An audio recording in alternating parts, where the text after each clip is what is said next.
este trabajo de los últimos meses de distintos partidos que nos empezamos a convocar a través del Ministerio del Interior después del foro de Cartagena promovido por el Ministerio y por el Centro Carter. Hoy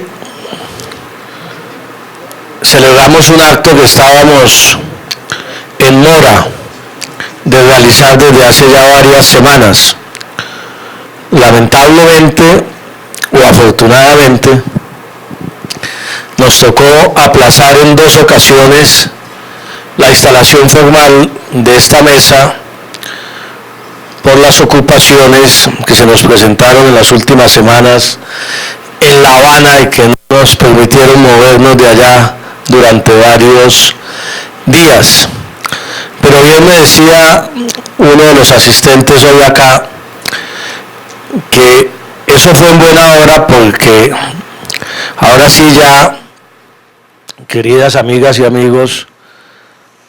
ha terminado como la etapa de, como decimos coloquialmente, botar corriente, echar ideas, porque no se había llegado a un acuerdo de paz. Y les quiero contar que una de las preocupaciones fundamentales de las delegaciones de gobierno y FARE en La Habana los últimos días del denominado cónclave era precisamente cómo lográbamos avanzar rápidamente en la puesta en marcha de los 2 mecanismos contemplados en el punto 2 de participación política, de la mesa de partidos para el estatuto de oposición y de la misión electoral para todo el estudio del nuevo régimen electoral colombiano.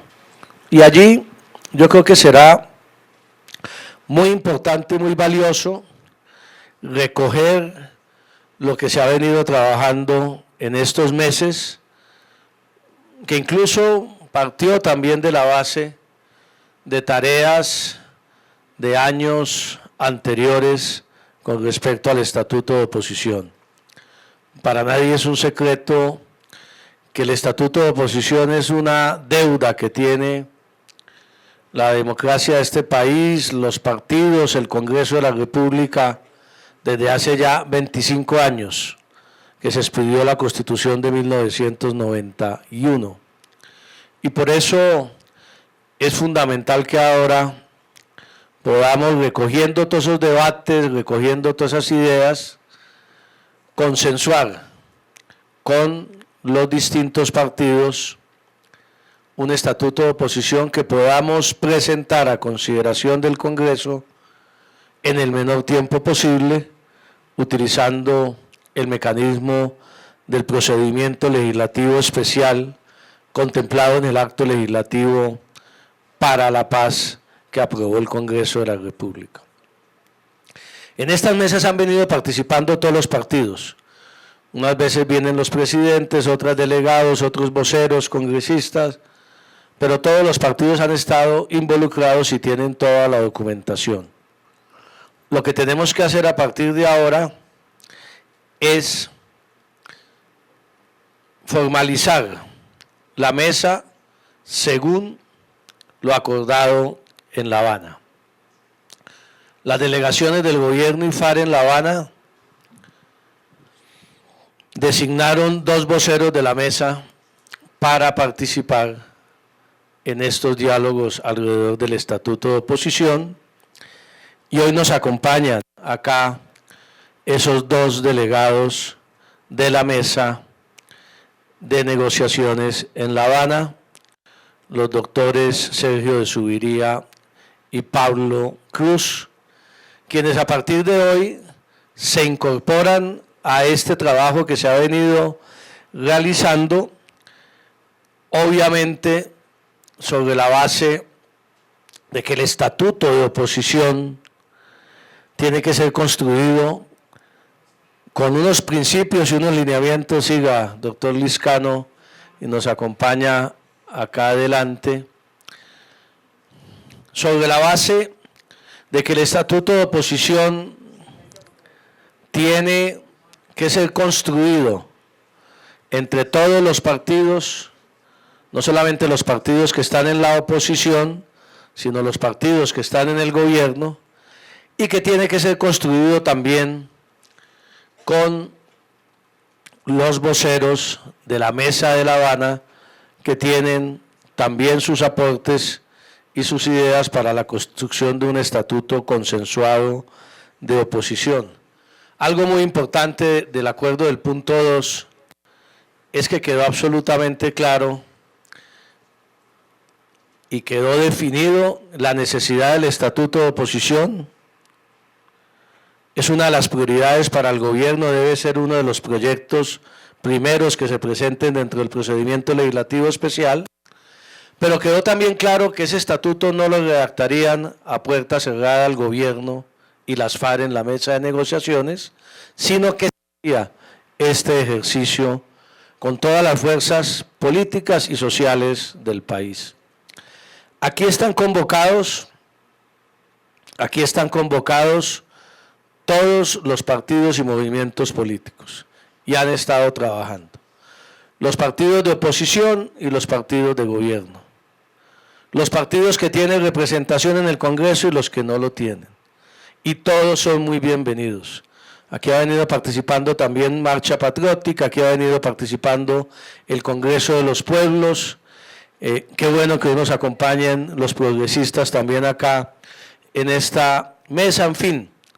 aquí se trata es de construir un estatuto de oposición que le sirva a la democracia colombiana, que le sirva al país con unos principios fundamentales que son los que de alguna manera tienen que surgir de esta discusión y que ya han venido surgiendo. No voy a entrar en los detalles de la discusión sobre si se necesita reforma constitucional para ello o simplemente una ley estatutaria, el tema procedimental, sobre el tema de acceso a medios, sobre el tema de financiación de partidos, sobre temas de derecho a réplica, en fin, los temas que constituyen los ejes fundamentales de un buen estatuto de oposición, no los vamos a discutir en el día de hoy. Aquí lo que quiero es exhortarlos a que trabajemos ya no con una reunión semanal. Creo que llegó el momento, doctor Liscano, de trabajar, de hacer cónclave, exacto, no sería una mala idea, y en 8 días tenemos un buen estatuto de oposición, pero si no un cónclave, por lo menos un semicónclave. Estamos listos desde el gobierno a contribuir a que podamos ir sacando adelante, porque sería una muy buena señal para el país que pudiéramos consensuar un estatuto de oposición entre todos los partidos, con el gobierno y con los voceros, con los delegados de la mesa de conversaciones en La Habana, que a partir de hoy comienza a trabajar formalmente esta mesa. Hasta el momento veníamos trabajando sin una de las 3 patas que debería tener la discusión del estatuto de oposición.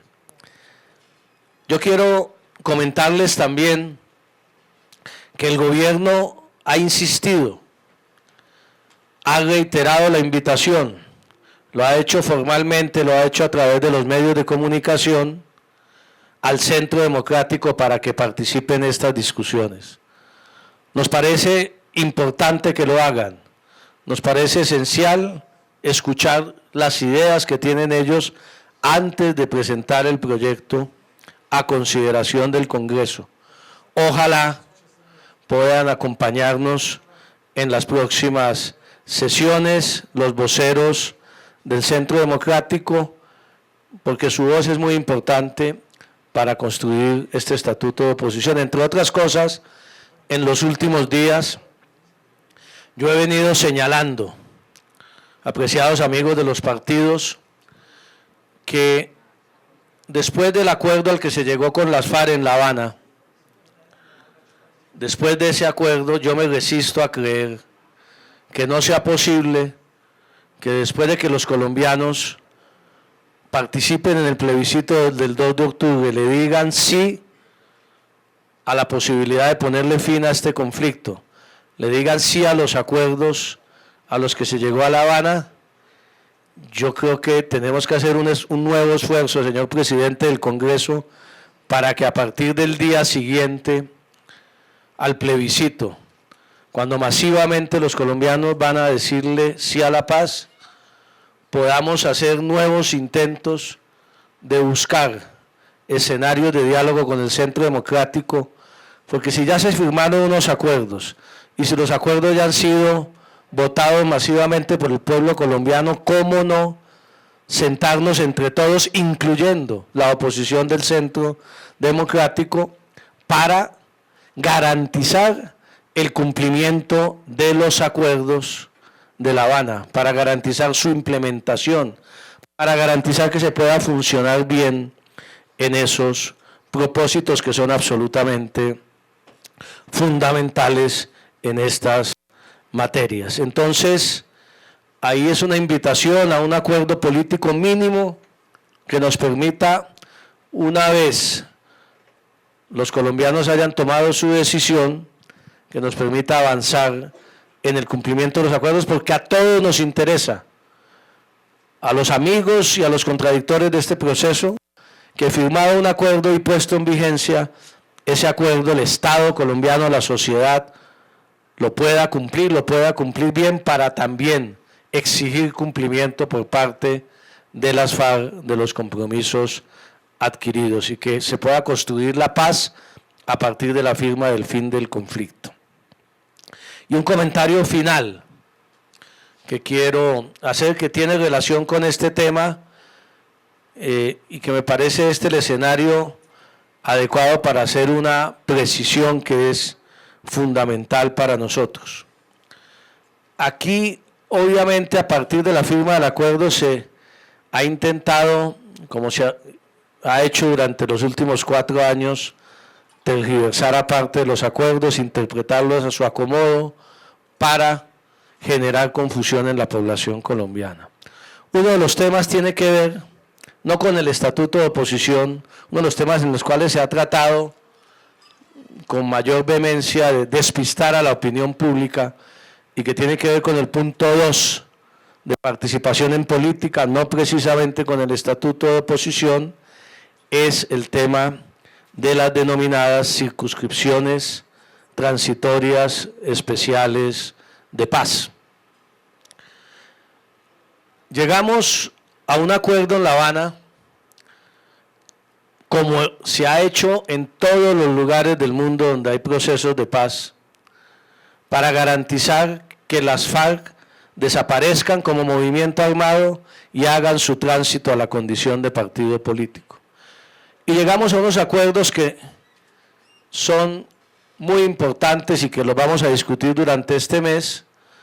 para que las FARC se constituyan en partido político al finalizar el proceso de desmovilización y desarme.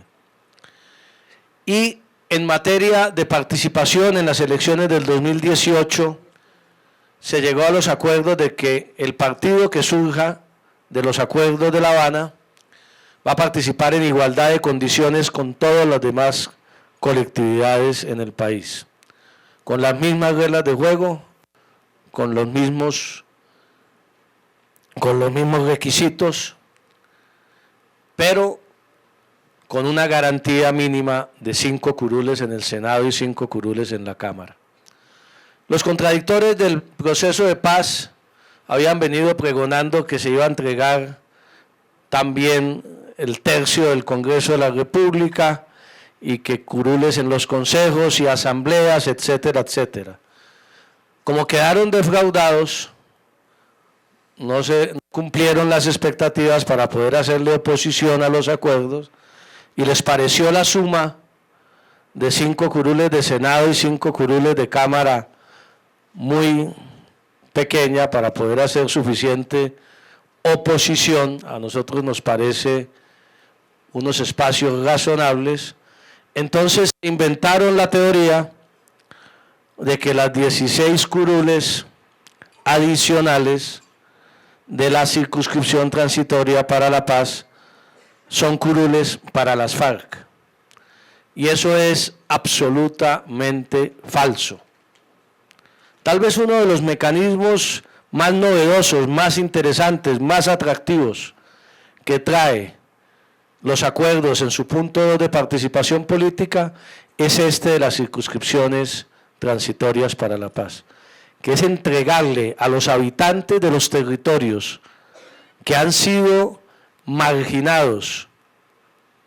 históricamente como consecuencia del conflicto de las vocerías políticas en el Congreso, es entregarles por primera vez la posibilidad de que elijan a uno de los suyos al Congreso de la República en la Cámara de Representantes. Y esas curules adicionales en la Cámara las elegirán los habitantes de esas regiones de manera libre y democrática. Seguramente por primera vez en 50 años los habitantes de muchos de esos municipios y veredas podrán ejercer el derecho al voto o al menos ejercerlo sin la intimidación de las armas. Y serán los habitantes y los pueblos en esas regiones los que definan quiénes van a ser sus voceros en la Cámara. ¿Quiénes van a ser los elegidos? Hoy no lo sabemos. ¿Dónde van a ser esas circunscripciones? Ya está el mapa de las circunscripciones. En el Catatumbo norte de Santander, en Saravena, Tame y Arauquita en Arauca, en la costa pacífica nariñense, en Caquetá, entre Huila y Caquetá, entre Putumayo y Huila, en unos municipios, porque van a ser sumatorias de municipios en todo el país, en algunas subregiones de Antioquia, en el Urabá chocuano y antioqueño. Yo creo que es una medida de legitimación y de profundización de nuestra democracia muy importante y muy valiosa. Y no se puede venir a descalificar diciendo que van a ser curules para las FARC, entre otras cosas con un argumento muy contradictorio. Porque esos mismos que pregonan que van a ser curules para las FARC, que saben que tienen que elegirse, son representantes que vivan en esos territorios no importados y que saben que se van a elegir democráticamente, incurren en una gran contradicción, porque esos mismos son los que uno escucha en los medios de comunicación diciendo que las FARC no tienen ningún respaldo ciudadano en ninguna parte del país. Si no lo tienen, y eso no lo sabremos hasta que vayan a elecciones, pues si no tienen ese respaldo no tendrían por qué preocuparse, porque ya sin las armas y en una elección libre y democrática, si es cierto que no lo tienen, no lo sabemos. Hay una circunscripción, por ejemplo, en el Caguán y sus pueblos vecinos. Allá ha venido ganando las elecciones los sectores más duros contra las FARC en esa región. Entonces, si no los tienen, pues no van a ser curules que se elijan ni siquiera unos dirigentes afines de movimientos sociales o que simpaticen con las ideas de las FARC. Luego son argumentos muy contradictorios y en esto quiero ser categórico. Esas 16 curules es para la gente de esos municipios, se elegirá democráticamente y no son curules que se vayan a asignar a dedo. Yo celebro entonces, aquí fueron llegando ya los presidentes de partidos, es normal, es el horario del Congreso de la República, es el horario... Ahí están votando proyectos, hay multiplicidad de compromisos, pero les agradezco mucho la presencia. Aquí estaban preguntando, doctor Benedetti, doctor Liscano, que íbamos aquí hasta leer un diálogo y que dónde estaban las mayorías que iban a aprobar el estatuto de oposición, que dónde estaba la unidad nacional. Ustedes son muy calificados, muchos de estos sectores, no se vaya a poner bravo. Entonces, yo los invito, para finalizar, a que a partir de mañana mismo nos declaremos en sesión permanente, en acuartelamiento, sin llegar al extremo del cónclave, que es muy duro, a que podamos trabajar tenemos un mes Tenemos un mes y yo creo realmente todos sabemos, hay proyectos que en el Senado, recuerda el doctor Benedetti, estuvieron a punto de ser aprobados en la Comisión Primera del Senado, proyectos de estatuto de oposición, que son bases importantes, obviamente hay que modificar, seguramente en unos temas habrá que ir más allá, lo que sea, pero trabajemos permanentemente durante este mes, que cada uno de los partidos, también bienvenido el secretario general del Partido Liberal, que cada uno de los partidos se pongan las pilas este mes. El gobierno está para facilitar esa tarea, para convocar, para generar los consensos entre todas las colectividades, para generar los consensos entre las colectividades y los delegados de la mesa. En La Habana yo creo que hay muchas ideas en las cuales vamos a estar de acuerdo y que podamos tener listo para una vez se produzca votación del plebiscito y se avalen los acuerdos, un muy buen estatuto de oposición que mande una señal clara del compromiso